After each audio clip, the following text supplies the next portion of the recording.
الحمد لله رب العالمين، والصلاة والسلام على أشرف الأنبياء والمرسلين نبينا محمد وعلى آله وصحبه أجمعين. أما بعد، ورونو ژبه د هغه مهمو او خطرناکو اعضاو څخه ده چې و انسان ته ډېر لوی ضررونه رسیږي، ځکه ژبه د نطق او خبرو کولو آله ده، او خبرې هغه شی دی چې د انسان عقل په تلل کیږي او معلومیږي. په ژبه د انسان د زړه حالات او افکار لڅیږي، د انسان شرارت او مصلحت، بدی او نیکی د هغه په ژبه معلومیږي. ژبه پل دی، هغه پل چې انسان جنت ته رسوي یا اور ته. ژبه د نجات سبب ګرځي یا د هلاک. ژبه د نیکبختۍ علامه ده یا د بدبختۍ دلیل. یو بنده په خپله ژبه د الله عز وجل ذکر کوي، حمد او ثنا یې وایي، د نعمتو شکر په ادا کوي، کتاب الله په وایي، پر رسول الله صلی الله علیه و آله وسلم درود وایي، خلق پر شوکارو امر کوي، د بدو څخه یې منع کوي، حق او رښتیا په وایي، د الله او بندگانو رضا په حاصلوي.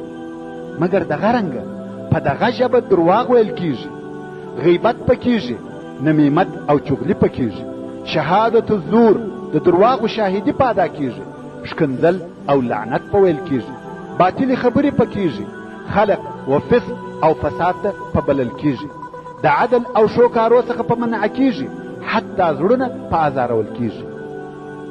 په دې سبب چې نن ورځ د دغه کوچنی او خطرناک عضوي آفات او مصائب د خلقو په مابین کې نشر او ډیر دي، دا مې خوښه وبلل چې ځان او نورو ته د ژبې آفات او ګناهونه بیان کړم، او هغه دنیوي او اخروي ضررونه چې د ژبې په واسطه را رسیږي تر نظر وباسو او ورته متوجه سو. شاید چې دغه توجه مو د دغه مصایبو او آفاتو د پرېښولو باعث وګرځي او د اصلاح سبب مو وګرځي، د توبې دپاره مو لار وګرځي چې د مخه تر مرګ د دغه بې فایدې او ضرري خویو څخه لاس واخلو. والله ولي التوفیق وهو حسبنا ونعم الوکیل. اولا، د ژبې ساتل پر هر انسان واجب او لازم دی، ځکه الله عز وجل د سورة قاف په 18 نمبر آیات کې فرمایي: وما يلفظ من قول الا لديه رقیب عتید. یعنی یو بنده هیڅ خبره نه کوي مګر خوی د ده سره دوه ساتونکي حاضر او تیار چې ژر یې ولیکي.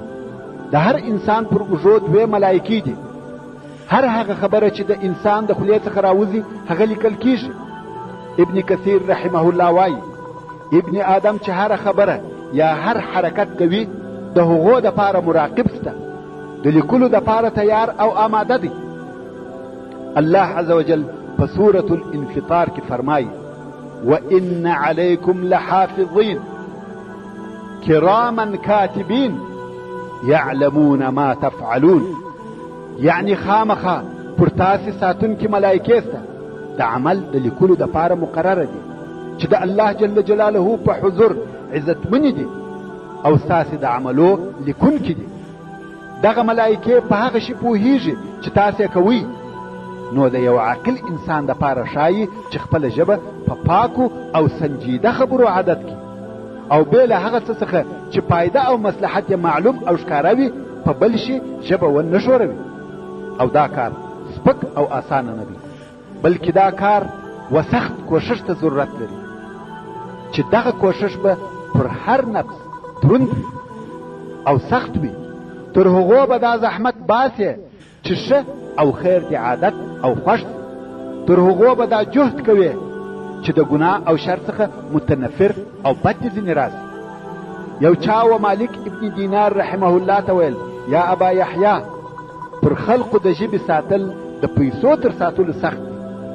او عبدالله ابن عباس رضی الله تعالی عنه و خپلې ژبې ته ویل: ای ژبې، ښې خبرې کوه، غنیمت به حاصل کې او د شر څخه چپسه سالمه به پاته سي. او ځینو حکیمانو ویلي دي د انسان خبرې د ده فضیلت ښکاره کوي او د ده د عقل ترجماني کوي.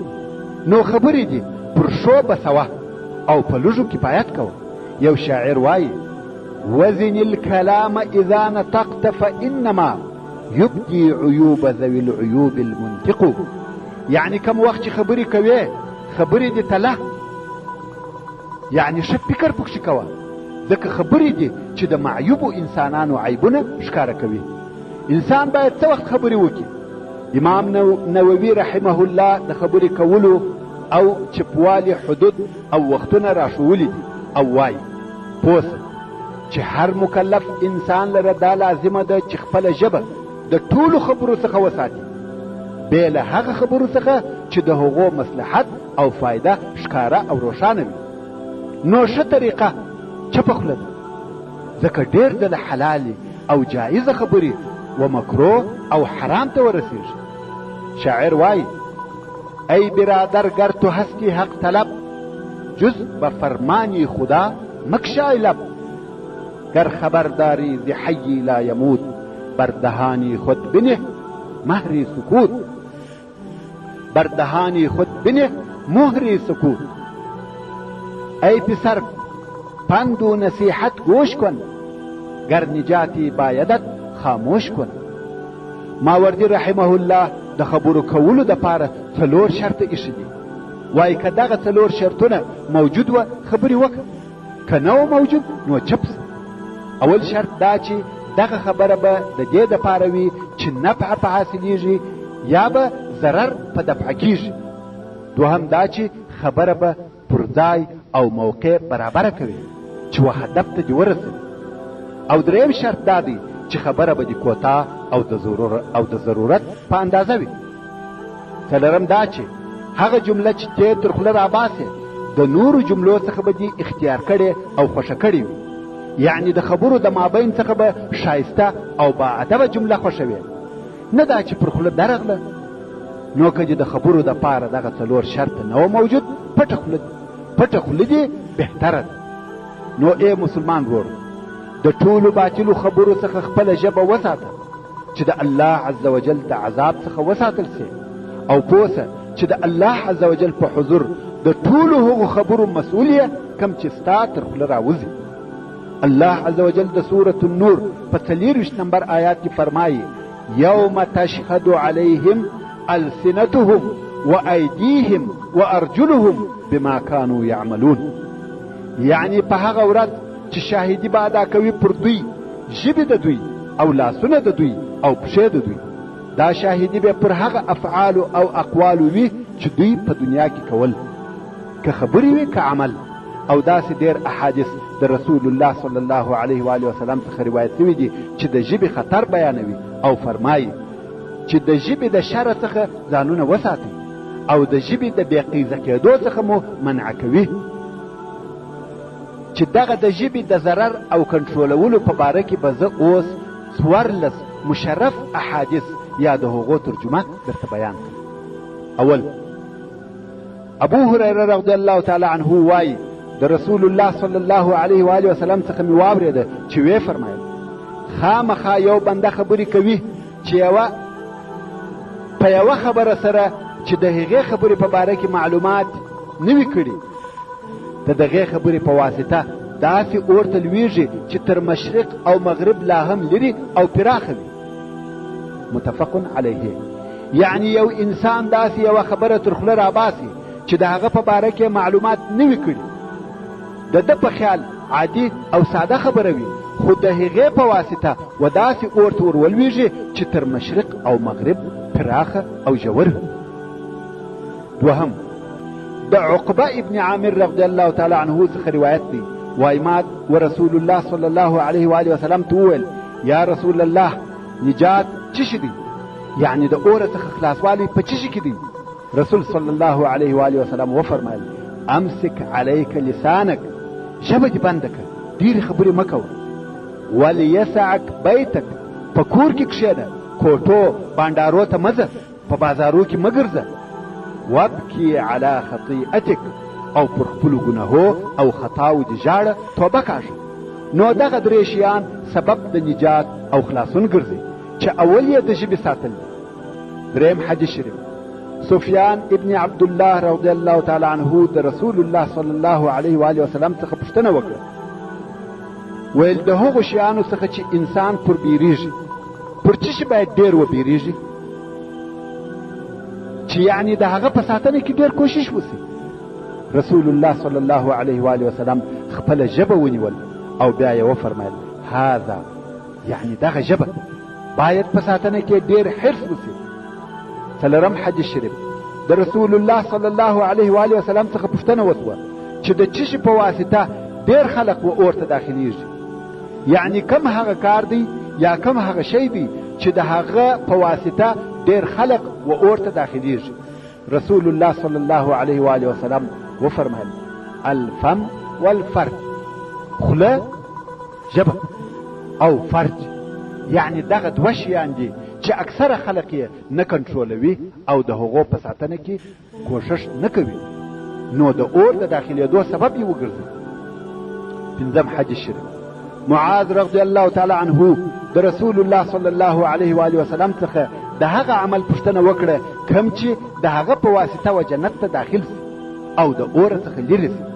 یعنی ویل یا رسول الله کوم هغه عمل دی چې جنت ته مې داخلوي او د اور څخه مې لرې کوي. رسول الله صلی الله علیه و آله وسلم د دغه عمل اساس، زړه او عمود فقري وروښاوه او ویې فرمایل ایا په ملاک اساس عمده د دغه عملو دي خبر کم؟ معاذ رضی الله تعالی عنه ویل بلا یا رسول الله. رسول الله صلی الله علیه و آله وسلم خپله ژبه ونیول او بیا یې وفرمایل دغه در باندې منع کړه، یعنی خبرې مه کوه. معاذ رضی الله تعالی عنه ویل ایا موږ چې کومې خبرې کوو په هغه ماخوذه کیږو، د هغو پوښتنه راڅخه کیږي؟ رسول صلی الله علیه و آله وسلم وفرمایل ثکلتک امک یا معاذ، ایا خلق پړ مخې په اور کې غورځول کیږي یا غورځوي؟ بې له هغه حاصل د ژبو د دوی، یعنی دا چې خلق پړ مخې اور ته ور اچوي هغه نتایج د ژبو د دوی دي. ژبه ده چې سړی اور ته ور اچوي. شپږم حدیث شریف رسول الله صلی الله علیه و آله وسلم فرمایي بې له ذکر څخه د الله په بل شي خبرې مه ډېروئ، ځکه بې له ذکر څخه د الله نورې ډېرې خبرې زړه سختوي او د الله عز وجل څخه هغه ډېر لرې څوک هغه دی چې زړه یې سخت وي. نو ډېرې خبرې زړه سختوي او د زړه سختوالی د الله جل جلاله څخه د لرېوالي سبب ګرځي. دل ز پر گفتن بمیرد در بدن گرچه گفتارت بود در عدن.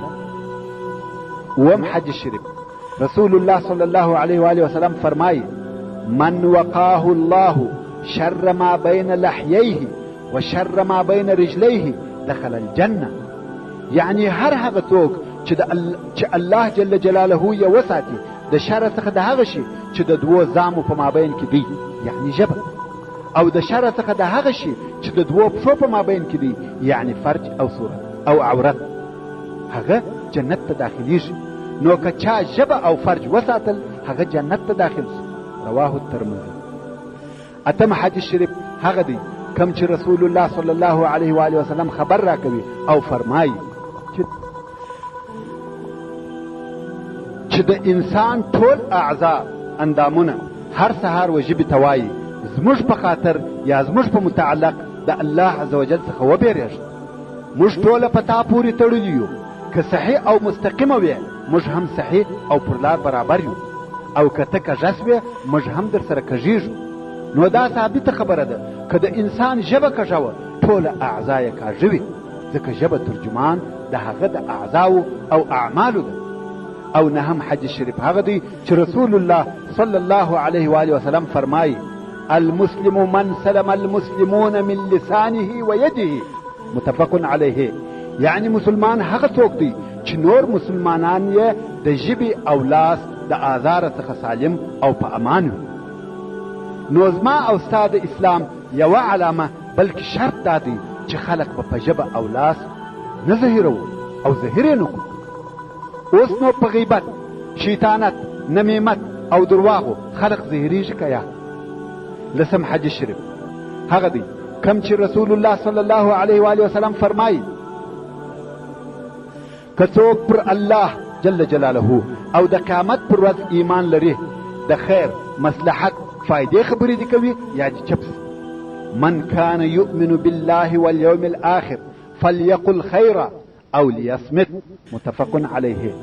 په 11 حدیث شریف کې رسول الله صلی الله علیه و آله وسلم خبر راکوي چې د ژبې استقامت، د ژبې کنټرول شروع د ایمان ده، او فرمایي لا يستقيم ایمان عبد حتى يستقيم قلبه ولا يستقيم قلبه حتى يستقيم لسانه. رواه احمد. یعنی د یو بنده ایمان تر هغو نه مستقیم کیږي تر څو چې زړه مستقیم نسی، او زړه تر هغو نه مستقیم کیږي تر څو چې ژبه مستقیمه نسی.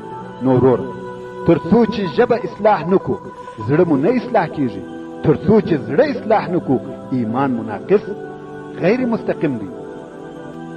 نو زه او ته د ایمان د کاملېدو دپاره د ژبې و اصلاح ته ضرورت لرو. په 12 حدیث شریف کې رسول الله صلی الله علیه و آله وسلم فرمایي د ابن آدم ډېرې خطاوې د ده په ژبه کې دي. اکثر خطایا ابن آدم فی لسانه. که مو ژبه اداره کړه د ډېرو ګناهو څخه خلاص وو. په 14 حدیث شریف کې رسول الله صلی الله علیه و آله وسلم فرمایي زنا اللسان النطق متفق علیه. د ژبې زنا باطلې او فاحش خبرې، پچ او فحش ویل د ژبې زنا بلل کېږي. په 14 حدیث شریف کې رسول الله صلی الله علیه و آله وسلم د شریرو خلقو عادات او اوصاف بیانوي او فرمایي شرار امتی السرسارون المتشدقون المتفیهقون. سرسارون هغه چې په خبرو کې بې له فکره او احتیاطه توسع او ډیروالی کوي. متشدق هغه څوک دی چې ډیرې خبرې خو کوي، پر هغه سربیره خوله یوې خوا او بلې خوا ته کشوي د پاره د دې چې په خبرو کې فصاحت او بلاغت ښکاره کړي، او یا دغه خوله کشول د پاره د دې وي چې و خلقو ته د پسخند او استهزاء اشارې پکوي. متفیهقون هغه کسان دي چې په خبرو کې توسع، تبختر او تفخم کوي، چې د دې څخه هم مقصد هغه کسان دي چې ډیرې او مفخمه په ناز او نزاکت خبرې کوي. نو د حدیث شریف مقصد او ترجمه داسې سوه چې رسول الله صلی الله علیه و آله وسلم فرمایي زما د امت بد او شریر خلق هغه څوک دي چې ډیرې او بې احتیاطه خبرې کوي او په خبرو کې خوله یوې او بلې خوا ته کشوي د فصاحت یا پسخند یا نزاکت په خاطر. نو ورونو، د خبرو کولو دپاره ساده، بسیطه او کوتاه لهجه پکار ده، او تر ضرورت زیاتو خبرو ته هم حاجت نسته، ضرر رسوي. د حضرت ابو بکر صدیق رضی الله تعالی عنه څخه روایت کیږي وایي ده به په خپله خوله کې د برې ایښولې چې په هغه به ځان د خبرو څخه منع کاوه، او خپلې ژبې ته به اشاره کول او ویل به دا هغه شی دی چې زه و ډیرو خطرو ته اچولی یم. او عبدالله ابن مسعود رضی الله تعالی عنه به ویل قسم په هغه الله چې بې له ده څخه بل اله نسته، تر ژبې هیڅ شی د ډېر بندي کېدو ته ضرورت نه لري. یعنی هغه شی چې باید ډېر بندي سي هغه ژبه ده. او طاووس رحمه الله وایي زما ژبه درنده څیرونکی حیوان دی، که مې ایله کړه ما خوري. او حسن رحمه الله وایي هر هغه څوک چې ژبه یې نه وي ساتلې دین یې نه دی کامل کړی. اسمعي رحمه الله به ویل یوه خبره د انسان په قید کې بندي ده، او که تر خوله ویستل بیا دا انسان د هغه خبرې په قید کې بندي دي.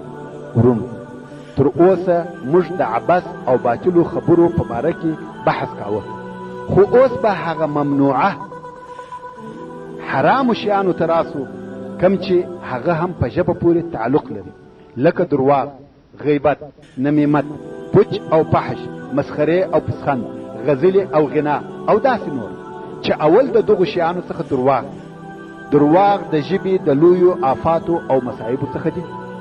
ټول بدکارونه په درواغو کې سره جمع کیږي. د هرې بدۍ ریښه درواغ دي. د درواغو عواقب وخیم دي او نتایج خبیث دي. الله عز وجل د درواغو په ذم او بدۍ کې فرمایي انما یفتری الکذب الذین لا یؤمنون بآیات الله. یعنی یقینا همدا خبره ده چې درواغ هغه کسان جوړوي، هغه کسان یې تړي چې د الله عز وجل پر آیاتو یا ایمان نه وي راوړي، یا د الله عز وجل پر آیاتو ایمان نه راوړي. او بیا الله عزوجل د سورة آل عمران په 1 نمبر آیات کې فرمایي ثم نبتهل فنجعل لعنة الله على الكاذبين، چې دا د رسول الله صلی الله علیه و آله وسلم او د نجران د نصاراو په مابین کې بحث وو، او رسول الله صلی الله علیه و آله وسلم ورته وویل چې مباهله به وکړو او د الله عزوجل لعنت به پر درواغجنانو ووایو. یعنی درواغجن د دغه لایق دی چې لعنت پر وویل شي. درواغ ویل داسې کار دی چې د انسان د نفس پر کښتوالي، د حال او شان پر ذلیلوالي، د ذات پر خباست، د نیت پر فساد، حتی پر بېغیرتۍ او بېهمتۍ دلالت کوي. رسول الله صلی الله علیه و آله وسلم په حدیث متفق علیه کې فرمایي ایاکم والکذب، پام کوئ لرې ګرځئ د درواغو څخه، فإن الكذب يهدي إلى الفجور، درواغ سړی و فجور ته رهنمایي کوي. درواغ ویل د سړي څخه فاجر جوړوي. وإن الفجور يهدي إلى النار، او فجور بیا سړی و اور ته رهنمایي کوي، اور ته بیایي. وإن الرجل ليكذب حتى يكتب عند الله كذابا، او یو سړی درواغ وایي تر څو چې دغه درواغ ویلو په نتیجه کې د الله عز وجل په حضور کذاب درواغجن ولیکل سي. العیاذ بالله. چې د یو انسان په سجن، دوسیه او تذکره کې د الله عز وجل په احصایه کې کذاب نوشته سي، د هغه به څه شادي وي؟ او درواغ د منافقینو د عاداتو او صفاتو څخه دي. رسول الله صلی الله علیه و آله وسلم فرمایي 4 خویونه دي که په یو چا کې دغه 4 سره موجود سوه هغه منافق خالص دی، او که یو خوی د دا 4 خویو څخه پکښې و نو په هغه سړي کې د منافق خوی سته، تر څو چې دغه خوی پرېږدي. رسول الله صلی الله علیه و آله وسلم هغه 4 خویونه داسې بیانوي: اذا حدث کذب، کم وخت چې خبرې کوي درواغ وایي، په خبرو کې درواغ خبرې موجودې وي. اذا اؤتمن خان، چې امانت ورته کښېږدي خیانت پکښې کوي. و اذا خاصم فجر، کم وخت چې نزاع، مجادله، بحث او نقاش کوي د حق څخه تیری او تجاوز کوي.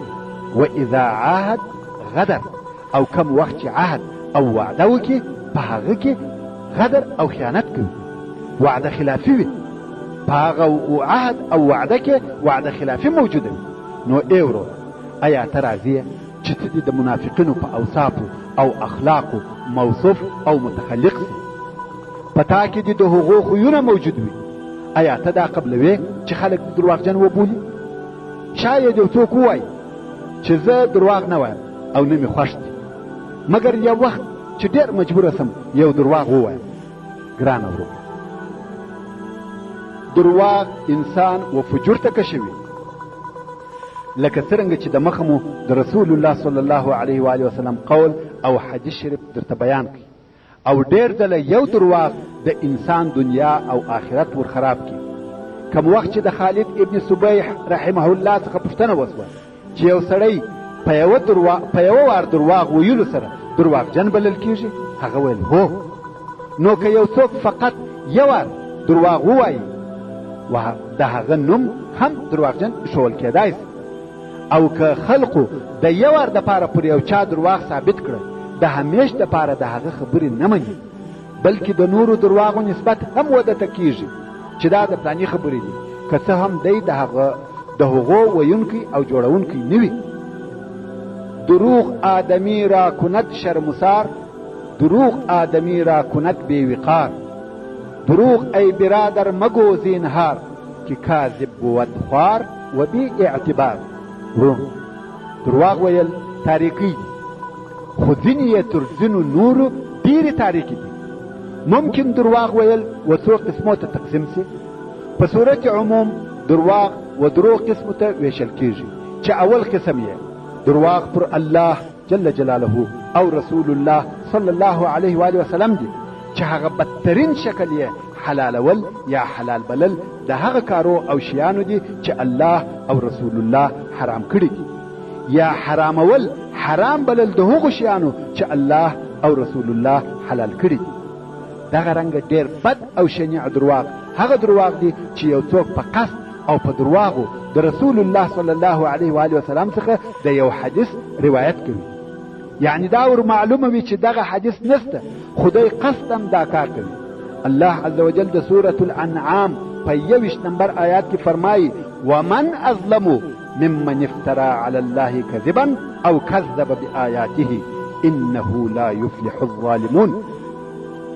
یعنی څوک تر هغه چا ډیر ظالم دی چې پر الله جل جلاله درواغ تړي یا د الله عز وجل و آیاتو ته د درواغو نسبت کوي. بېشکه چې دغه ظالمان به د الله عز وجل د عذاب څخه خلاصوالی نکي پیدا. او رسول الله صلی الله علیه و آله وسلم په حدیث متفق علیه کې فرمایي: که چا پر ما په قصد سره درواغ وویل یا درواغ وتړل، هغه د خپل ځای په اور کې یا د اور څخه واخلي. چې دا هغه خبره ده چې یو څوک په قصد او په درواغو د یوې خبرې نسبت و رسول صلی الله علیه و آله وسلم ته کوي چې دا حدیث او دی پوهیږي چې دا حدیث نه دی. نو ورونو، د احادیثو په بیانولو کې ډیر احتیاط کوي چې کتاب او ماخذ د حدیث نه وي در معلوم، هیڅ وخت یې مه بیانوي.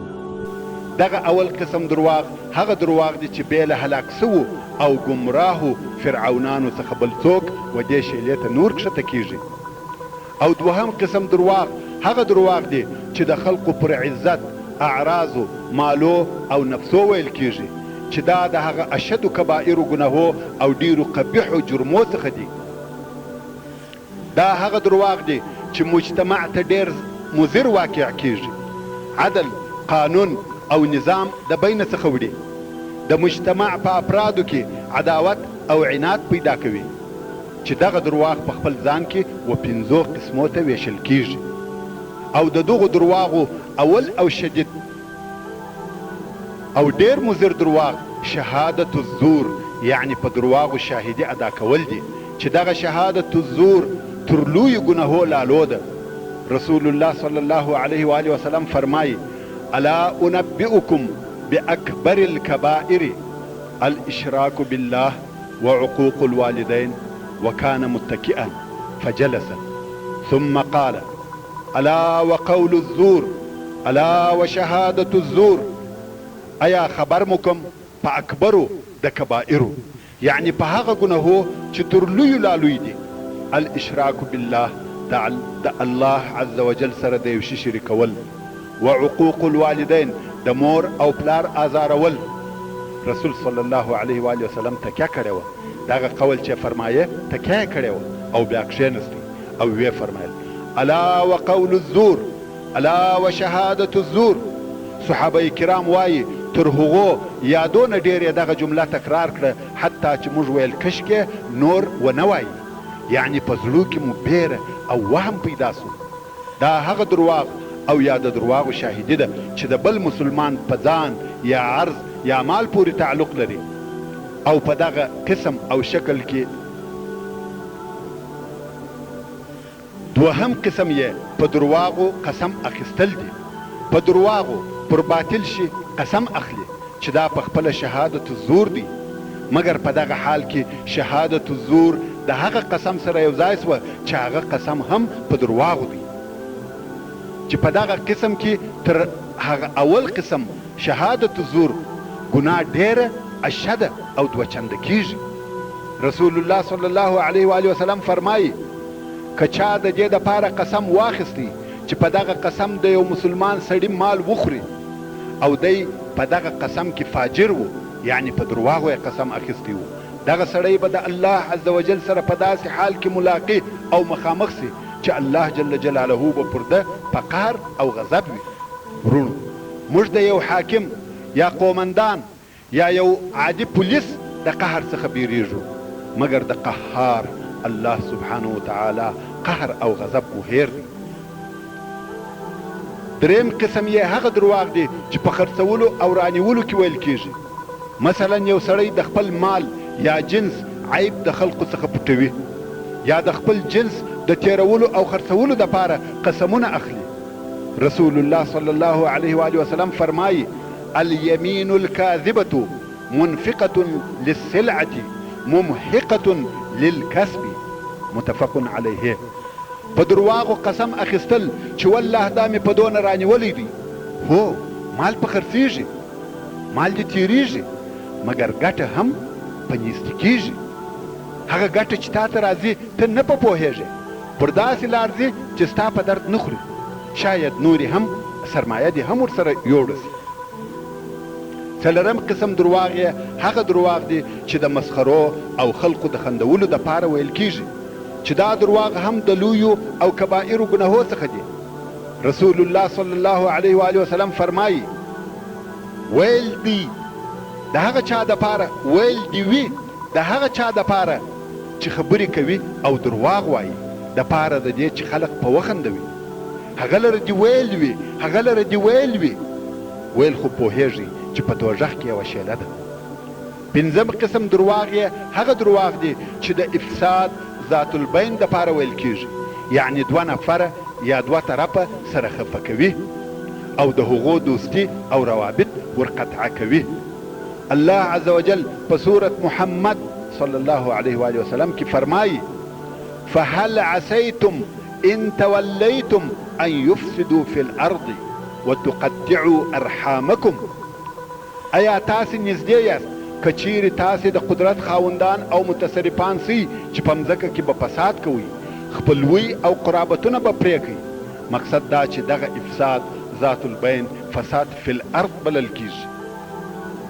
او رسول الله صلی الله علیه و وسلم فرمایي که چا د یو سړي ښځه او یا د هغه مملوک رعیه یا منځه په خبرو په شیطانت ورفاسد او ورخراب کړه، هغه زموږ څخه نه دی. یعنی د یوې کورنۍ په مابین کې داسې درواغ ویل چې هغه سره خفه او ناراضه سي، دا هم د لویو او کبائرو ګناهو څخه دي. چې دغه پنځه قسمه درواغ د هغه دوهم قسم درواغو شکلونه او اقسام وو چې د خلقو پر عزت، اعراضو، مالو او نفسو ویل کیږي. اوس نو دریم قسم درواغ هغه درواغ دي چې پر خلقو ویل کیږي مګر د خلقو د مال، عزت او نفس په باره کې نه وي. او دغه درواغ که څه هم تر هغه د مخني درواغو نسبتا سپک دي مګر دا هم ډیر بد او ډیره لوی ګناه ده. دغه درواغ هم پر دوه قسمه دي و دوه قسمه ته ویشل کیږي. اول قسم یې دا چې یو انسان د فضیلت یا د یو درجې علمیت دعوه کوي او هغه په دې کې نه وي موجود. رسول الله صلی الله علیه و وسلم فرمایي که چا د هغه شي دعوه وکړه چې د ده نه وي یا په دې کې نه وي موجود، دغه سړی زموږ څخه نه دی او خپل ځای دې په اور کې وبولي. دغه دعوه نو که په کسب یا هر علم یا فن کې وي، دغه نتیجه ده. او دوهم قسم یې هغه درواغ دي چې د خوب لیدلو په متعلق یې وایي. مثلا یو سړی هغه ډول خوب نه دی لیدلی یا یې اصلا خوب نه دی لیدلی، دی وایي ما داسې خوب ولیدی. تاسې پوهیږئ چې نن ورځ ډیرو خلقو په خوبو ځانونه بزرګان کړي دي. او رسول صلی الله علیه و وسلم فرمایي که چا داسې خوب ووایه چې د هغسې خوب نه وي لیدلی، په ورځ د قیامت به دی مکلف او مجبور کړه سي چې دوې وربشې سره غوټه کړي. خو دی دا کار نسي کولی. وربشې کله غوټه کېدلی سي؟ ورونو، د ژبې د مصائبو، ګناهو او آفاتو څخه یو درواغ وه، د هغه په باره کې دغو نه تفصیل کافي دی. اوس به د ژبې په بل آفت او مصیبت شروع وکړو چې هغه غیبت دی. اگر چې د غیبت پیژندل او د هغه احکام او انواع او د هغه څخه د ځان ساتلو طریقه د ځان دپاره جلا پته غواړي، خو دلته به په اختصار سره د غیبت په باره کې یو څه بیان وکړو. ورور، که ته خبر سې چې یو سړي په مجلسو کې پر تا خبرې کړي دي، ستا عیبونه او اسرار یې بیان کړي دي، ایا ته د دغه سړي د فعل او د دغه کار څخه راضي یې؟ خوښ دي؟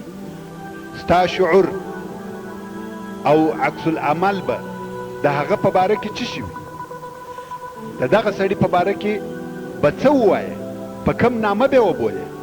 ښکاره خبره ده پر دغه سړي به په قهر سي، بد به دې ځینې راځي او کوشش به وکړې چې دا د ده آزار په هره طریقه چې وي د ځانه څخه منع کړې، حتی که مجبوره سوې و هغه سړي ته به ورسې او تهدید به هم کړې. نو که ته د نورو خلقو غیبت وکړې، د هغو هم دغه حال دی. نو غیبت د ژبې د آفتو او ګناهو څخه یو خطرناک آفت او لو ګناه ده.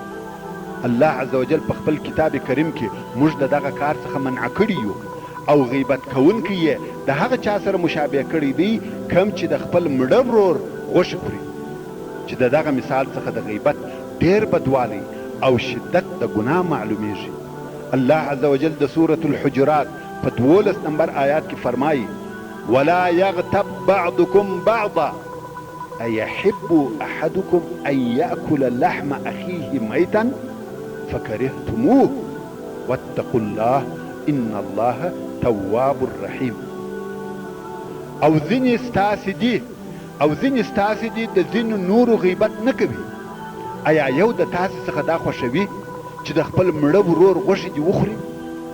دغه د مړه ورور غوښې خوړل بد بولئ، نو دغه رنګه د مسلمان ورور غیبت کول هم بد وبولئ او تاسې د الله عز وجل څخه وبېرېږئ، بېشکه چې الله توبه قبلونکی او د رحم خاوند دی. یو جلیل القدر عالم وایي ډېر پرهیزګاره خلق به ووینې چې ځانونه د ظلم او فواحشو څخه ساتي، مګر ژبه یې د مړو او ژوندو په اعراضو کې لوېدلې وي، د هغو عزت په څیرې او پروا به هم نه پکېږي چې څه وایم یا مې څه وویل، او دوی نه دي خبر او نه پوهېږي چې یوه خبره شاید د دوی ټول عملونه ور عبث او بېهوده کړي او دغه یوه خبره دنیا او آخرت ور خراب کړي. ورونو غیبت څه شي دی؟ غیبت و څه شي ته ویل کېږي؟ رسول الله صلی الله علیه و آله وسلم غیبت راښولی او د هغه تعریف یې راته کړی دی. رسول الله صلی الله علیه و آله وسلم د خپلو اصحابو څخه پوښتنه وکړه، ویل ایا تاسې پوهیږئ چې غیبت څه شي دی؟ هغو ویل الله او رسول الله په خبر دي. رسول صلی الله علیه و آله وسلم وفرمایل یادول د خپل مسلمان ورور په هغه شي چې هغه یې خوښ نه لري. نو غیبت هغه ته ویل کېږي چې د یو مسلمان ورور په باره کې داسې خبره وکړي چې هغه نه وي په راضي. شاید ځینې خلق داسې فکر وکړي چې د یو چا په باره کې داسې خبرې غیبت بلل کېږي چې هغه کارونه په هغه کې نه وي موجود. زه د ځانه پر وتړم نو دا غیبت شو، مګر که هغه کارونه بیانوم چې په هغه کې موجود وي دې ته غیبت نه ویل کېږي. لکه نن ورځ چې ځینې کسان وایي غیبت یې نه کوم، حال یې وایم، دغه ټول شیان پکښې موجود دي او وایي دغسې خو ده درواغ خو نه وایم. دا فکر نه دی صحیح، ځکه د رسول الله صلی الله علیه و آله وسلم څخه په هغه مجلس کې پوښتنه وسوه. یو چا ویل یا رسول الله که دغه زما په ورور کې دغه کارونه موجود وه چې دا زه وایم دغه غیبت دی؟ رسول صلی الله علیه و آله وسلم وفرمایل دغه چې ته پر وایې که پکښې موجود وه نو دې غیبت وکړئ، او که پکښې موجود نه وه او تا وویل نو دا دې بهتان پر ووایه. رواه مسلم. او رسول الله صلی الله علیه و آله وسلم فرمایي کم وخت چې د معراج په شپه لوړ بوتله سوم پر یو داسې قوم ورغلم چې د مسو یا د اوسپنې نوکان یې وه چې خپل مخان او ځیګرونه به په مونګاچي کول. ما ویل یا جبریل دا څوک دي؟ جبریل علیه السلام ویل دا هغه کسان دي چې د خلقو غوښې خوړلې او د هغو په شرف او عزت کې به خبرې کولې. رواه ابو داود و احمد. ورونو د مخه تر قیامت په عالم برزخ کې د غیبت کوونکو یا د غیبت کوونکو دغه سزا ده. او بل دا چې غیبت د منافقینو د علامو او کارو څخه دی.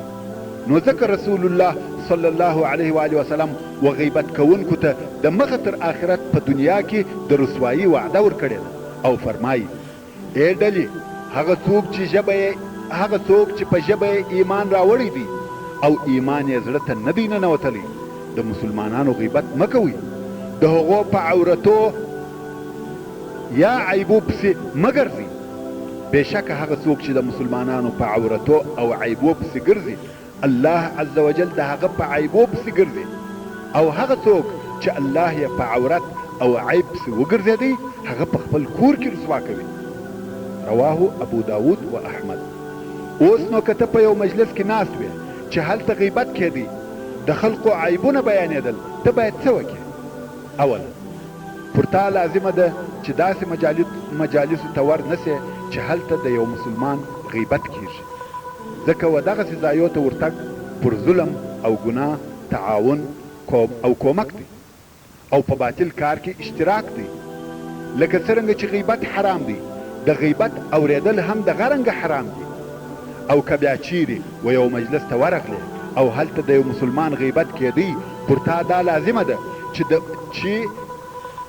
د غیبت کوونکي غیبت وررد کې او غیبت کوونکی وترټې، په الله عز وجل او د هغه په سختو عذابو یې وبېروې.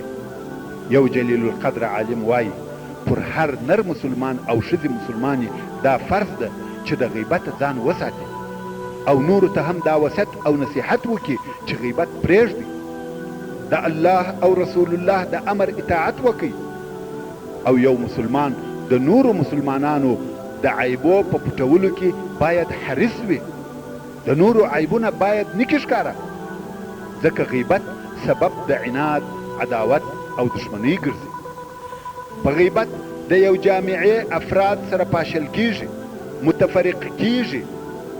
پر یو انسان دا واجبه او لازمه ده چې د غیبت کوونکي سره نه کښیني، د هغه د مجلس ځان وساتي او نصیحت پورته کوي، د هغه د دغه کار څخه بیا بد راځي. ځکه رسول الله صلی الله علیه و وسلم فرمایي که ستاسې څخه یو چا یو بد کار ولیدی، هغه کار دې په لاس سره منع کړي، تغیر دې ورکړي. که په لاس په وسه نه و پوره، په ژبه دې منع کړي. که په ژبه هم نسوای کولای، په زړه کې دې بد ځینې یوسي، چې دغه د زړه حالت نو هغه ضعیفه ایمان دی. رواه مسلم. نو که غیبت کوونکي ستا په نصیحت عمل نه کاوه، نو یې مجلس پرېږده، چې دا نو هغه آخري انکار دی او هغه ضعیفه ایمان دی.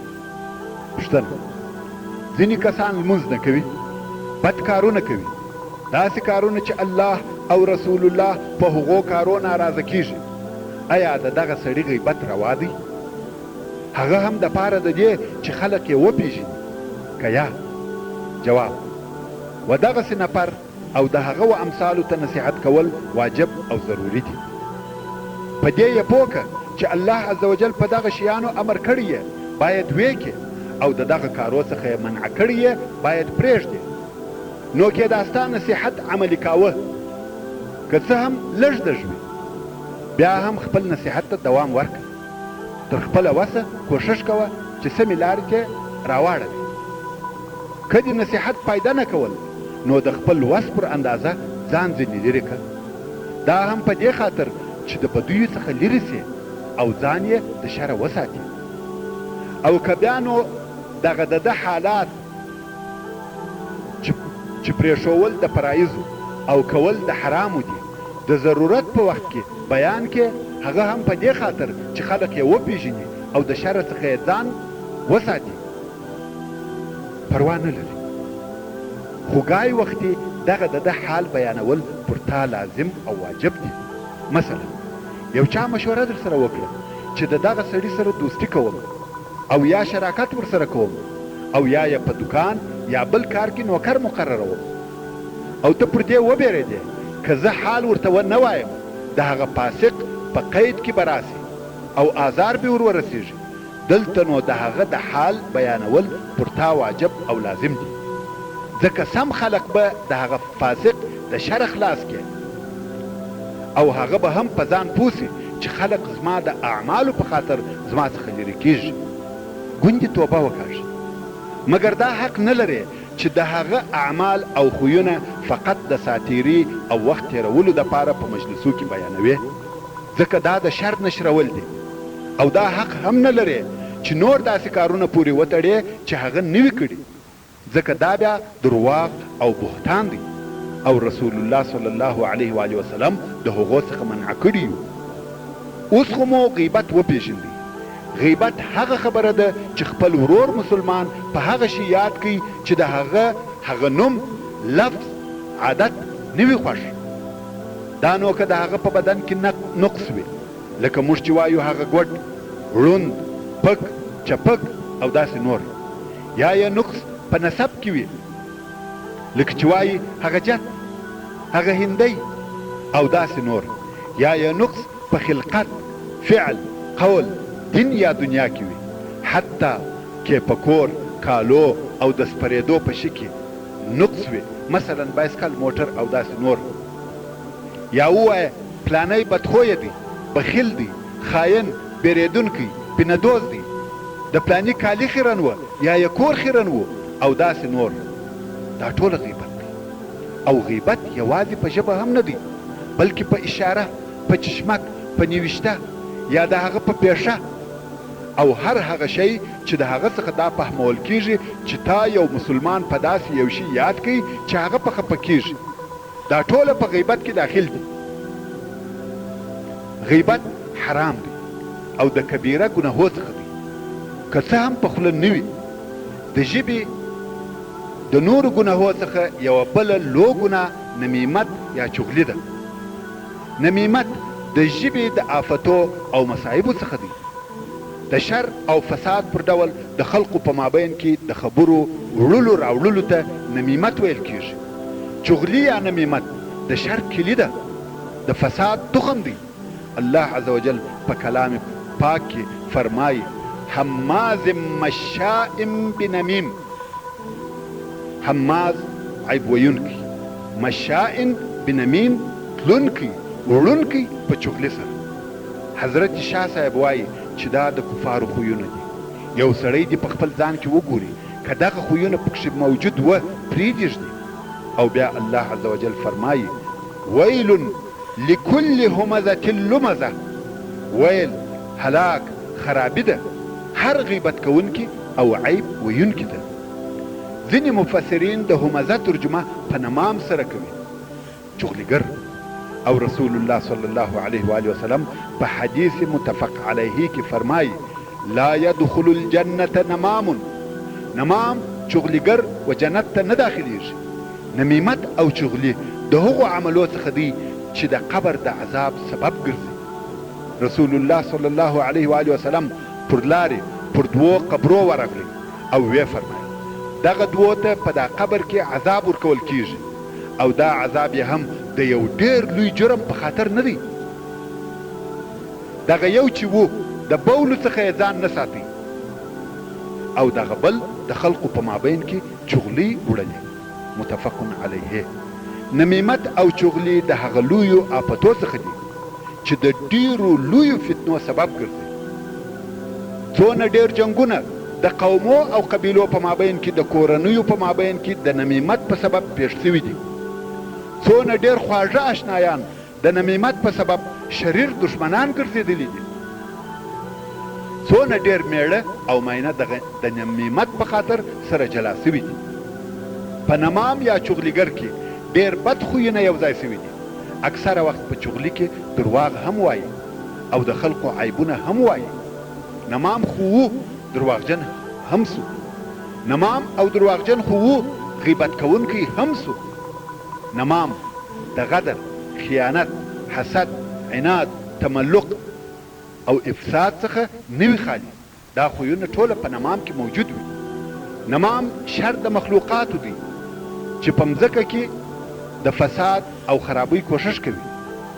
یحیی ابن اکثم رحمه الله وایي چې نمام تر ساحر او کوډګر شریر دی. نمام په یوه ساعت کې هغه کارونه کوي چې کوډګر یا ساحر یې په میاشتو نسي کولی. حسن رحمه الله وایي څوک چې د خلقو حال تا ته وایي ستا حال و هغو ته وایي. یو بل څوک وایي چې د چغلیګر اساس او سرمایه درواغ، حسد او نفاق دی. حماد ابن سلمه رحمه الله قصه کوي، وایي یو سړي یو مریی خرڅ کړي او رانیونکي ته یې وویل بې له نمیمته بل عیب نه لري. هغه ویل قبول مې کړي او مریی یې رانیوي. مریي یو څو ورځې ورسره تېرې کړې او بیا یې د خپل مالک یا خاوند و ښځې ته وویل دغه زما د مالک ته نه یې خوښه، غواړي چې یوه بله معاینه وکړي، نو ته دغه چاړه واخله او د شپې چې دی بیده سي د سر یو څه لږ وریښتان یې ور وخروه چې پر دغه وریښتانو شپه تېره کړي، بیا نو ته خوښه. او بیا یې د ښځې و مېړه ته وویل ستا ښځه یو دوست لري او نن شپه غواړي چې تا مړ کړي، ته ځان پر خوب ورته واچوه، تا ته به در معلومه سي. ماښام سړي ځان پر خوب واچاوه، ښځه د چړې سره راغله، غواړي چې یو څه وریښتان یې ور وخروي، خو د سړي دا خیال سو چې د رښتیا یې وژني. نو سړی پر راوغورځېدی، ښځه یې مړه کړه او د ښځې کورنۍ بیا راغله، سړی یې مړ کړي او د دغه قتلو په خاطر د هغو د قبیلو په مابین کې جنگ پېښ سو. دا ټوله د دغه یوې چغلۍ په خاطر. هر هغه څوک چې و هغه ته د یو نمام یا چغلیګر په واسطه یو چغلي ور وړسي، هغه باید څه وکړي؟ ابو حامد الغزالی رحمه الله وایي که هر چاته یو چغلي ور وړسوه، یعنی ورته وویل سوه چې پلاني سړي ستا په باره کې داسې ویل او یا یې ستا په حق کې داسې وکړه او یا غواړي چې ستا پلانی کار در خراب کړي یا ستا د دښمن سره دوستي کوي، نو دغه سړی باید شپږ کاره عملي کړي. اول باید د چغلیګر خبرې ونه مني، ځکه هغه نمام دی او نمام فاسق دی او د فاسق شاهدي مردوده ده، نه قبلول کیږي. دوهم باید دغه نمام ته نصیحت وکړي، د دغه کار څخه یې منع کړي او ورته ووایي چې دا دې ډېر بد کار وکړي. دریم باید د دغه نمام څخه یې بد راسي چې دې ته بغض فی الله ویل کیږي. څلورم باید پر هغه غایب ورور د بدو ګمان ونه کړي. پنځم دغه چغلي باید د دې سبب ونه ګرځي چې دی د هغه سړي په معلومات پسې سي چې رښتیا داسې ده که یا، ځکه دا تجسس دی او تجسس حرام دی. شپږم دا چې دی پخپله باید نمام نسي چې هر ځای ناست وي او وایي فلاني داسې او داسې راته وویل. یو هم بل د ژبې د ګناهو څخه دوه مخي ده چې په عربي کې ذو الوجهین ورته وایي. الله عز وجل د منافقینو په باره کې فرمایي مذبذبین بین ذلک لا الی هؤلاء ولا الی هؤلاء، یعنی منافقان په تردد کې دي، نه پر اسلام اطمینان لري او نه پر کفر، کله یوه طرف ته کږیږي او کله بل طرف ته. ورونو بدترین د خلقو دوه مخي خلق دي. دغه دوه مخي د منافق سره مشابه دي. دوه مخي تر نمام بدتر دي، ځکه نمام و یوه طرف ته خبرې وړي، مګر دوه مخي تر نمام ډېر وظیفه اجرا کوي، دواړو طرفو ته خبرې وړي. د و یوه طرف ته په یوه مخ ورځي او بل طرف ته په بل مخ. پوښتنه، یو څوک وایي زه داسې خلق وینم چې ما او نورو ته په دوه مخه یا دوه قسمه خبرې کوي، آیا چپسم او که دغه خلق پوکم؟ جواب، اولا دوه قسمه خبرې کول نه دي روا. رسول الله صلی الله علیه و آله وسلم فرمایي تجدون شر الناس ذا الوجهین الذي یأتی هؤلاء بوجه وهؤلاء بوجه، یعنی شر بد د خلقو دوه مخي انسانان دي، هغه چې یوې ډلې ته یو قسم خبرې کوي او هغه نور ته بل قسم. مثلا یو څوک مخامخ د یو دنیوي مقصد دپاره د یو چا صفت کوي او مبالغه هم پکښې کوي، خو بیا د هغه په غیاب کې د نورو خلقو په حضور د هغه عیب او بد وایي. دغه ذل وجهین دی. نو که تا ته په دغه خوی یو څوک تر معلوم سو، لازمه دا ده چې نصیحت ورته وکړي او دغه د منافقینو د خوی څخه منع کړي او خلق باید دغه سړی په دغه بد خوی وپېژني چې د شر څخه یې ځان وساتي او دی هغه خپلو مقصدو ته ونه رسېږي. که نصیحت فایده نه ورته کول، نو واجبه دا ده چې د ده او د ده د عمل څخه خلق وساتل سي، که څه هم د ده په غیبت سره وي. حال یې وایه، په خلقو کې معرفي که. ورونو د ژبې د نورو ګناهو، آفاتو او بلیاتو څخه یو هم لعنت ویل او ښکنځل کول دي. پلمان لعل په اجماع سره د علماو حرام دي. لعنت ویلو په منعوالي کې او د هغه په بدوالي کې ډېر دلایل وارد سوي او موجود دي، چې یو د هغې جملې څخه دا قول د رسول الله صلی الله علیه و آله وسلم دی چې فرمایي لعن المؤمن كقتل متن علیه، یعنی پر من مسلمان لعنت ویل لکه د هغه وژل داسې دي. او رسول صلی الله علیه و آله وسلم فرمایي مؤمن طعان لعان فاحش او بذیء نوي، یعنی عیب ویونکی، لعنت ویونکی، فحش ویونکی، او د کښتو بیکاره خبرو کوونکی نه وي. څرنګه چې زموږ په خلقو کې لعنت ویل ډېر نه دي رواج، که څه هم د لعنت ویلو په متعلق ډېر احادیث ته او لعنت ویل ډېر بد کار دی، خو زه به تر هغو تېر ځم. الحمدلله موږ او تاسې د دغه بد کار د استعماله څخه تر یو اندازې فارغه یو، مګر بدبختانه د لعنت ویلو په عوض کې یوه جمله استعمالوو چې هغه هم تر لعنت ویلو کمه نه ده. هغه دا چې د ډیرو خلقو یا ښځو دا عادت دی چې وایي خدای دې ووهه، خدای وهلی، یا خدای وټش وکړو، چې دغسې الفاظ د خپلو کورو او ژبو څخه ورک کړو. مګر ښکنځل او بد ویل چې دا هم د ژبې د ګناهو، آفتو او مصایبو څخه دي، بدبختانه په موږ کې ډېر دي.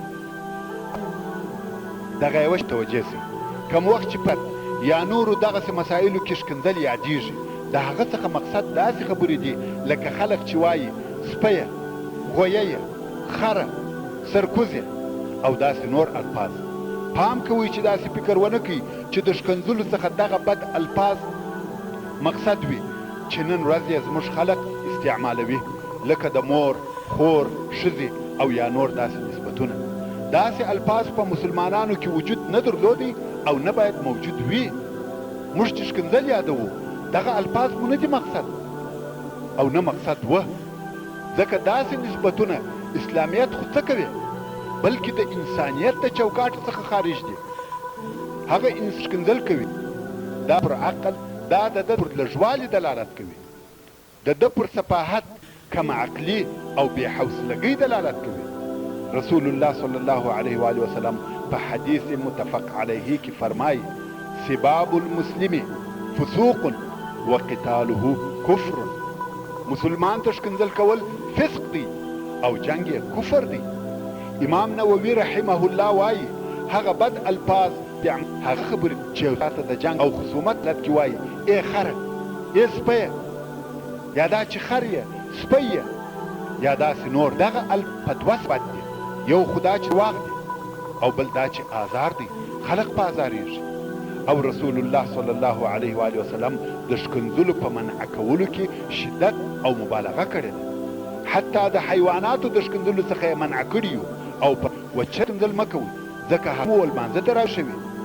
او دغه رنګه رسول الله صلی الله علیه و آله وسلم د تبې یا یو مرض د ښکنځلو څخه هم منع کړي او فرمایي و تبې ته ښکنځل مه کوئ، په بدو نومو یې مه بولئ، ځکه دغه تبه د بني آدم داسې لکه ډنګر کور د اسپ زنګ خیرې خبز پاکوي. رواه مسلم. او د ښکنځلو هغه بد او قبیح قسم د الله او رسول الله ښکنځل دي، العیاذ بالله، چې دا کفر دی او سړی د اسلام څخه باسي. ښکنځل د زمانې، ښکنځل د صحابه کرامو رضوان الله علیهم اجمعین، ښکنځل د مور او پلار او یا د خپل مور او پلار د ښکنځلو سبب ګرځېدل، دا هم د هغه بدو او قبیحو اقسامو څخه د ښکنځلو دي.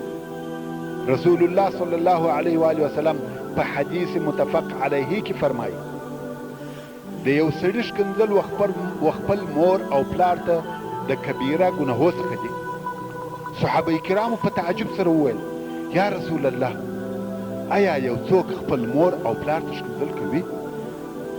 رسول صلی الله علیه و آله وسلم وفرمایل: هو، یو څوک د یو چا پلار ته ښکنځل کوي، هغه د ده پلار وریادوي. یو څوک د چا مور وریادوي، هغه د ده مور ته ښکنځل وکړي. دا خپل مور او پلار ته ښکنځل شو. حدیث. نو دا ګوه دغه سړي خپل مور او پلار ته ښکنځل وکړه، ځکه دی د هغو د ښکنځلو سبب وګرځېد. اوس نو تاسې د صحابه کرامو و تعجب ته وګورئ. دا کار ډېر لوی عجب او غیر ممکن ورته ښکاره سو چې اولاد دې خپل مور او پلار ته ښکنځل وکړي. خو سبحان الله، که هغه اصحاب کرام نن ورځ زموږ سره په اوسني عصر کې موجود وای او لیدلی وای چې ځینې مور دې کور مرستون او دارالمساکن کې اچوي، تر مرګه یې هیر کړي. خیر برون، د ګناه او مصیبتو څخه یو هم تمسخر وهل او استهزاء ده. تمسخر او استهزاء یعنی یو څوک سپک او خوار بلل، د هغه نقص او عیبونه په خنده آوره شکل بیانول. مثلا یو څوک د یو چا د خیرونو کالو تعبیر او بیان کوي، وای ولې نه دی هغه لکه د تیلو څخه چې دې راکښلی وي. دغه تمسخر او استهزا ده. او دغه تمسخر په خبرو کېدلی سي، په فعل کېدلی سي، په اشاره کېدلی سي، چې دا ټوله حرام دي. او اصلا دغه تمسخر او پسخند وهل د ضعیف النفس انسانانو خوی او عادت وي. دوی دغه په بل پسخند وهل استعمالوي د پاره د دې چې خلق د دوی و عیبو ته نسي متوجه او د نورو د عیبو په لویولو او خندولو یې مشغوله کړي. او دا کار حرام دی، ځکه د دې کار څخه هیڅ فایده نه حاصلیږي، بلکې دا کار په باد کېتوب. الله د الحجرات په 11 نمبر آیات کې فرمایي: یا ایها الذین آمنوا لا يسخر قوم من قوم عسى ان يكونوا خيرا منهم ولا نساء من نساء عسى ان يكن خيرا منهن. یعنی ای مؤمنانو، هیڅ یو قوم دې ستاسې څخه د بل قوم تمسخر، پسخند، سپکاوی نه کوي، ځکه ښایي چې هغه قوم دې د الله عز وجل په نیز تر دوی ښه او خیر وي. او نه دې ښځې د نورو ښځو پسخند، سپکاوی، ښایي چې هغه مصرف سوي ښځې د الله عز وجل په حضور تر دوی ښه او بهتره وي.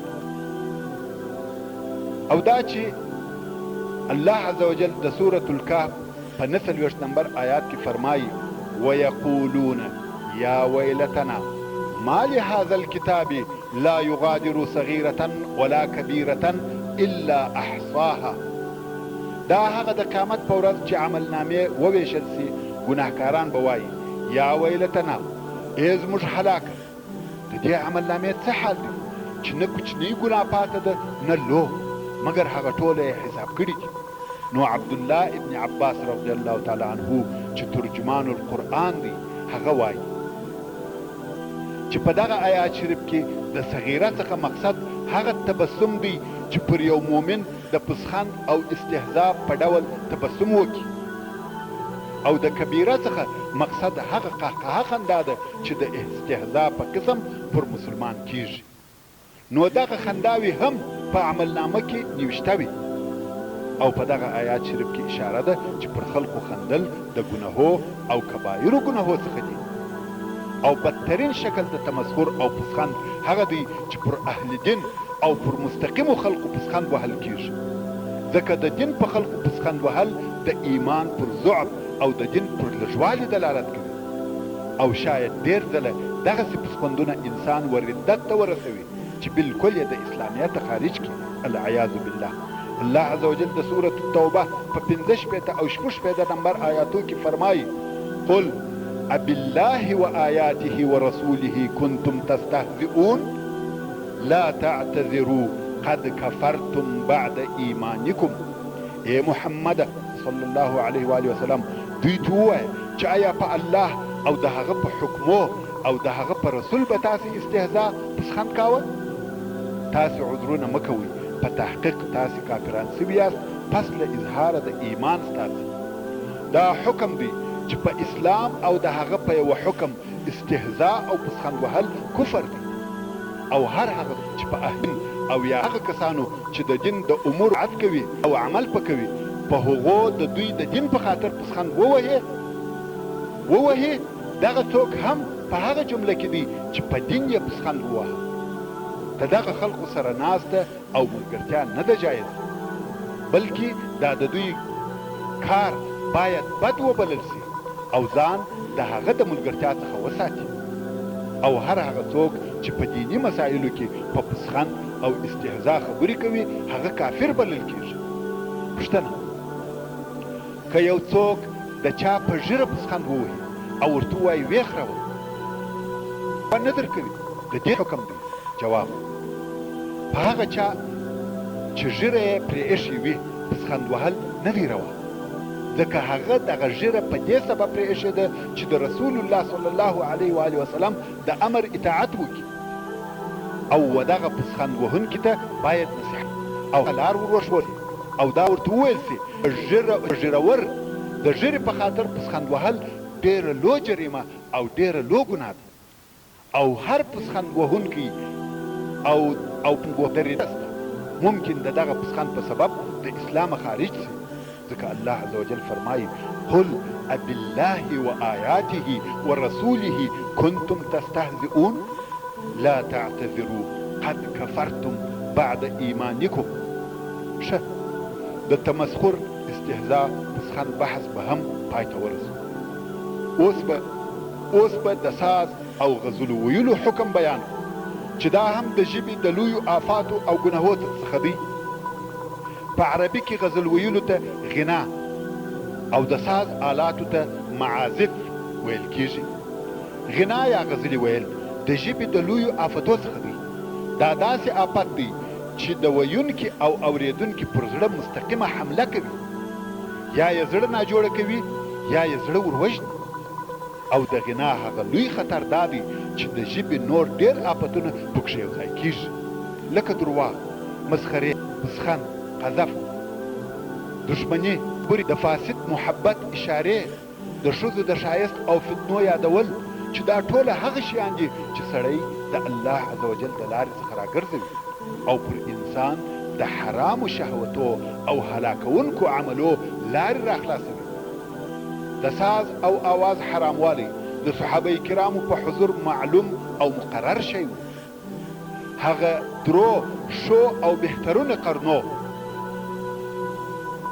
خلقو د ساز او آواز څخه ځانونه ساتل د دغه درو قرنو په خلقو کې د یوه څخه دا خبره نه ده رانقل سوې چې ساز دې حلال بللی بلکې د دغه مخالف ځینې رانقل سوي دي عبدالله ابن مسعود رضی الله تعالی عنه به په الله عز وجل سره قسم یاداوه چې د الله عز وجل په قول کې د لهو الحدیث څخه مقصد غنا غزلي ویل دي هغه چې الله عز وجل د سورة لقمان په 6 نمبر آیات کې فرمایي ومن الناس من يشتري لهو الحديث ليضل عن سبيل الله الله عز وجل فرمایي ځینې له خلقو څخه هغه څوک دي چې رانیسي اخلي عبث خبرې دپاره د دې چې خلق د الله عز وجل د لارې څخه ګمراه کړي ویښوي د دغه لهو الحدیث په متعلق ډېرې ترجمې شته خو عبدالله ابن مسعود رضی الله تعالی عنه به قسم یاداوه چې د لهو الحدیث څخه مقصد غنا ده موسیقي ده غنا داسې یو لوی او عام آفت دی چې په اوس زمانه کې داسې کور نسته چې د هغه څخه دې خالي وي چې د رادیو ټیپ او تلویزیون په واسطه د شپې او د ورځې دنیا په ډکه ده تر داسې اندازې چې خلق په ساز بجیږي او په ساز راویښیږي خوړل او چښل یې وساز ته وي د شپې بانډارونه او د شپې تېرول یې په ساز وي ساز د اوسني عصر مرض دی ساز د اوسنۍ زمانې آفت دی ساز د هغو شیانو څخه دی چې د انسان زړه په سختیږي د الله عز وجل د یاد د قرآن مجید د تلاوت څخه په راګرځي د یو انسان په زړه کې محبت د ساز او محبت د قرآن نسي سره یو ځای کېدلی ځکه د یوه شي محبت د هغه بل محبت پورې وهي او ساز په انسان کې د ناموس غیرت ضعیفه کوي نو ځکه علما وایي چې الغنا برید الزنا یعنی ساز غنا د زنا ډاګي او پوسته رسان زړه کې دا کوي ساز د مزمار نل تلکې سرنا ته ویل کېږي رسول الله صلی الله علیه و وسلم خبر را کړی دی چې په امت کې به داسې څوک پیدا سي چې په غنا او معازف به پروا نه کېږي او دا خبره د زنا شرابو او ریشمنو لباسو سره یو ځای کړې ده په هغه حدیث شریف کې چې امام بخاري روایتوي رسول صلی الله علیه و وسلم فرمایي ليكونن في امتي اقوام يستحلون الحر والحرير والخمر والمعازف یعنی زما په امت کې به داسې اقوام پیدا سي چې زنا د ورېښمینو کالو اغوستل شراب ساز یعنی پکې حلال کوي او دا هم پیده د رسول الله صلی الله علیه و وسلم ټول اقوال صحیح او صادق دي ځکه اتقوا هوا ان هو الا وحی یوحى نو ای مسلمان ورور د دغه خطرناکه مرض څخه لاس واخله مخ و کتاب الله و قرآن مجید ته راوګرځوه د قرآن مجید ویونکی متعلم او متدبر سه، زده کوه یې، تلاوت یې کوه، په معنا کې فکر کوه. که چا د کتاب الله یو حرف ووایه هغه لره نیکي سته او د یوې نیکۍ بدله په لسو ورکول کېږي. اوس به د ژبې یوه بله ګناه چې هغه بې له الله جله بل شي قسم یاد، مسلمان باید د دغه ګناه او مصیبت څخه ځان خلاص کړي، ځکه په یو شي سره قسم اخیستل د هغه شي تعظیم دی او دغه تعظیم مو باید یوازې او یوازې و الله عز وجل لره وي. قسم اخیستل په مخلوق سره چې هر شی وي او د هر څونه لوړ مقام خاوند وي نه دی روا. په هغه حدیث شریف کې چې امام بخاري رحمه الله یې روایتوي، رسول الله صلی الله علیه و آله وسلم فرمایي خامخا الله عز وجل تاسې منع کوي د دې څخه چې په خپلو پلرو قسم واخلي.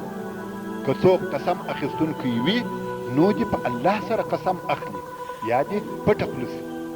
او دغه رنګه قسم اخیستل نه دي روا په سره، نه په کلي په سره، نه په امان وجدان، نه د پلاني په سر، نه د پلاني ولي په رتبه او مرتبه، نه د رسول الله صلی الله علیه و آله وسلم په قبر، په خلقه شریفه، په شینکي اسمان او داسې نور.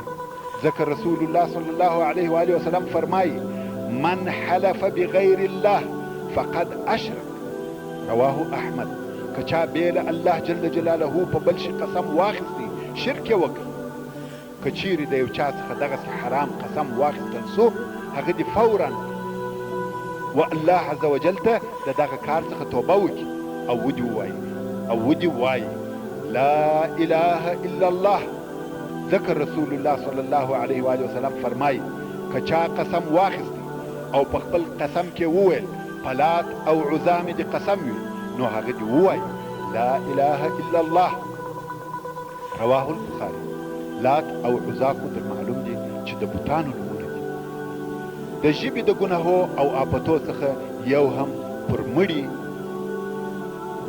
یا د یو مصیبت په وخت کې په لوړ اواز سره ژړل، د ځان وهل، د کالو څیرل دي.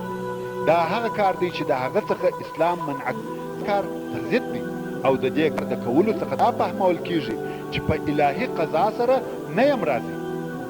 نو ځکه کم وخت چې به رسول الله صلی الله علیه و آله وسلم د ښځو څخه بیعت اخیستی نو دا بیعت به هم ورسره کاوه چې نیاح به نه کوو.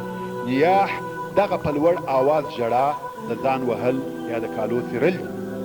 او رسول الله صلی الله علیه و آله وسلم نیاح د جاهلیت د کارو څخه بللی ده.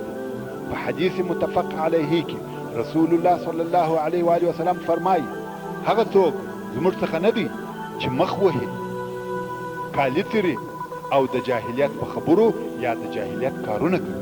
ورونو دغه ژړا، وهل، څیرل یوازې د یو چا د مرګ په وخت پورې تعلق نه لري، بلکې د هر غم او مصیبت په وخت کې چې انسان دغه کارونه کوي رسول صلی الله علیه و آله وسلم د هغه په باره کې فرمایي چې هغه زموږ څخه نه دی، مګر هو آرامه ژړا د اوښکو تویېده چې دا د رحم، شفقت او زړسوي علامه ده.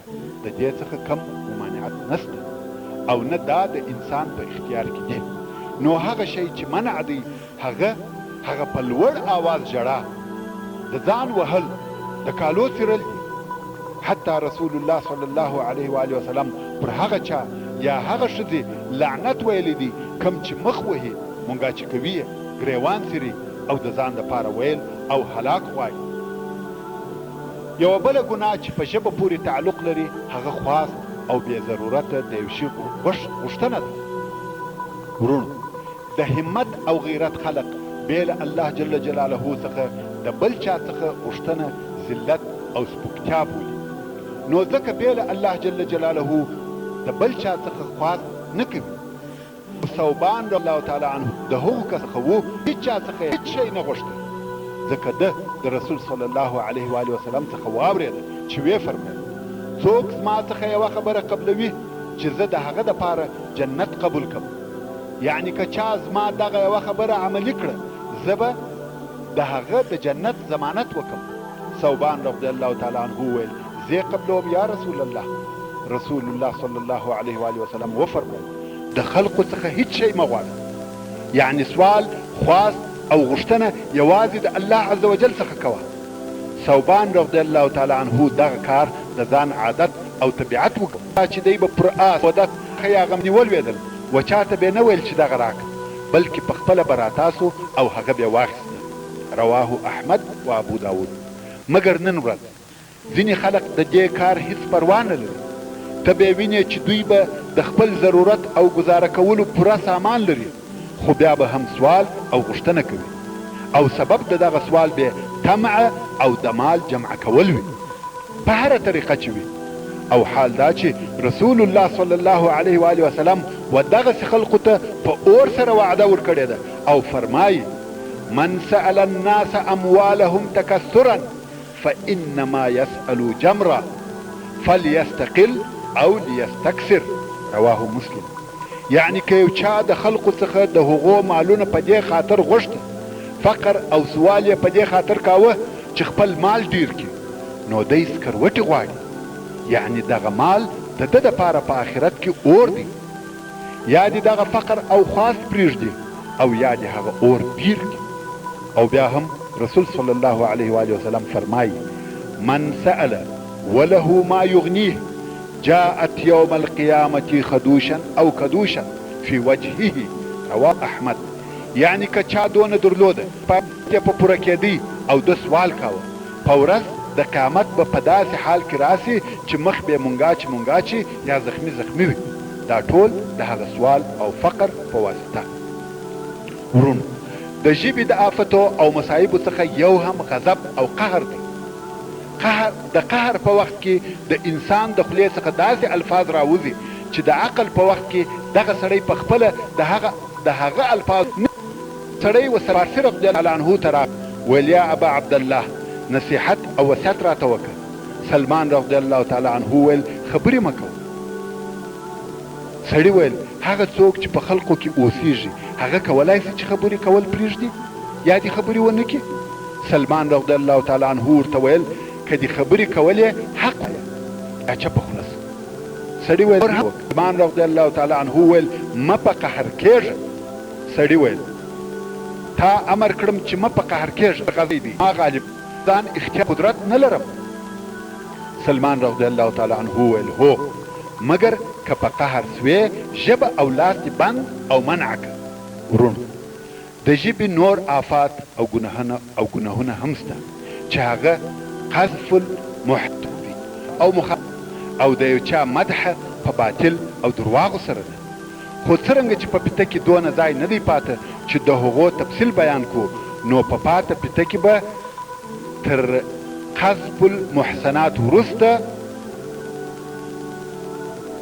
هغه شیان یا هغه لار او طریقه بیان کو چې انسان ته د ژبې د آفاتو او ګناهو څخه نجات ورکوي. خو اوس قذف المحسنات درته بیانوم.